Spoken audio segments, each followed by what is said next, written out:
Well, here we are, XJC again, back in Berkshire, and yeah, I'm being hassled a lot about what's happening with the XJC, and it's getting there. Adrian's just putting the exhaust on now. The fuel lines are in, and we'll be able to start get the ECU guys in to get it started. So that's the next video. But what we're doing today is all about wheels. We're still working on the wheels, and Tim Roy here, he's also doing an XJC John Steed car, but he's doing a drag racer.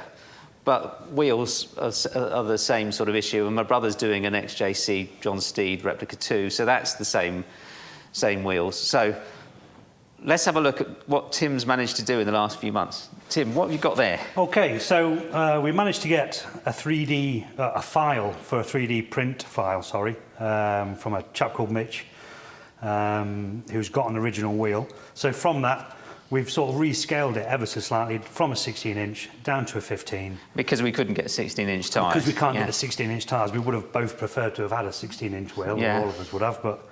So the originals were 16s. We've gone for 15 because we couldn't even get 17s, and 18s would look funny with low profiles. So yes, yeah. So we've had these printed. Where we're going to be doing a bit of a different colour. They're exactly the same, are they? Yeah, they are exactly the same. It's just it takes quite a lot of filament to print, and so we printed one and then printed a second. But yeah, we're going to check for things like offset.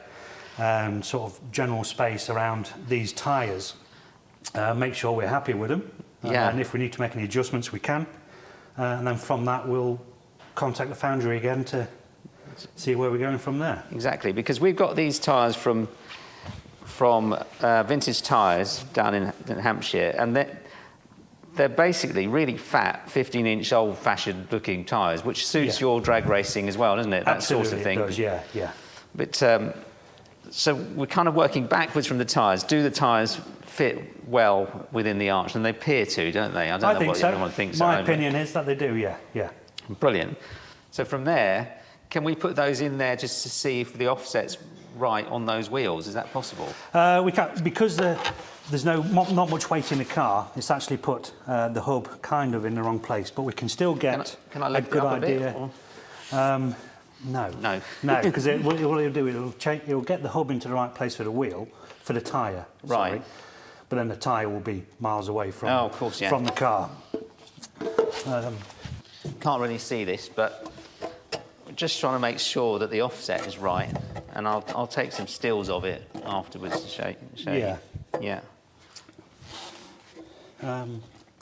Yeah, there's your offset. So it's about right to there, isn't it? Yeah, that's roughly where the tyre will stick out to. Yeah. But obviously it'll be all centralised, and when weight's in the car, it'll be at the correct ride height. Looks smashing. And the tyres we've got at the front, because I'm going to switch to the front now, they're obviously a lot thinner, but with the same chunkiness. Also Avons from Vintage Tyres.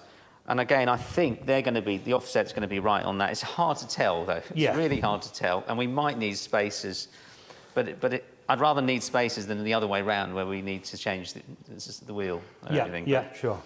Do you think you've seen enough that we can use those prints to actually go to a foundry and make some wheels? I think we can, yeah. I think we've got enough information. We can do a little bit of measuring just for double checking off camera, but I think we're there. Oh, that sounds fantastic. Thanks so much for the effort, Tim, because I've really been going around in circles in wheels, as you know, since Robin's car. And Robin's car looked great, but that's a racer. It does. And we're trying to do a Steed replica, and even then, just getting it not 16-inch. Whether we'll notice an inch. Do you notice an inch, Tim? That's the question. Does anyone notice an inch? I don't think so. I think we'll be right. And those great big fat tyres are very evocative of the era anyway. I think these are originally for Cobras. I think that's why they're readily available. A lot of Cobra replicas have got those, which makes sense, doesn't it? Or real Cobras, never mind replicas. But now we're getting there. So tell me about your car then. What are you doing with it? So I'm into drag racing, and me and my brother, and we do a little bit down at Santapod. But I've always loved this shape of car. And they just, over the last couple of years, introduced a sort of a drag and drive event in this country. It's something that's quite popular over in the States. You've introduced it? So, no, we've not introduced it, All right, sorry. It's been introduced. The track owners have, which I'm desperate to be a part of. So I've got myself an XJC. I've had an 850 certification drag race frame put in it, roll cage put in it, or cage. Yeah. Original V12?